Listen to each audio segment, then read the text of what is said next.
Guys, ako pala si Ezra J. Tingal at naghahanap ng interview tungkol sa production function. Sa ano kaya yung production function? Halika, tatanungin nito yung mama. Mama, ano ba yung production function? Hindi ko po alam.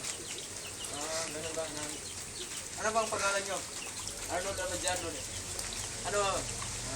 May iba ka bang nakikilala mo yan dito nga parang yan? Ito, yung mama niya no? Kilala niya yung ano ba yung production function? Sige, salamat pare. Okay. Mama, pwede ba magtanong? Oh, ano naman? Ano mo ba? Bago ko pa may tanong, ano pong pangalan nyo? Ako po si Maliki Panjo. Sige, may nalalaman ka bang tungkol sa production function? Kaunti lang nilalaman ko sa production function. Sige lang, kahit isang paragraph lang, sapat na yan.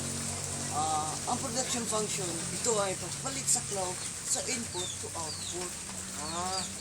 So, ano pang halimbawa?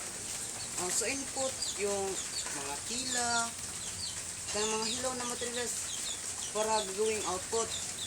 At ang output naman, ang halimbawa ng output, yung mga makina. At yung ang makina at ang hilaw na materials i-proseso sa makina para gawing kanang mga produkto. Halimbawa ng ating mga damit, ganyan. Salamat Manong, sige. So, Salamat po. halika, puntahan natin ibang lugar upang mag-interview na naman.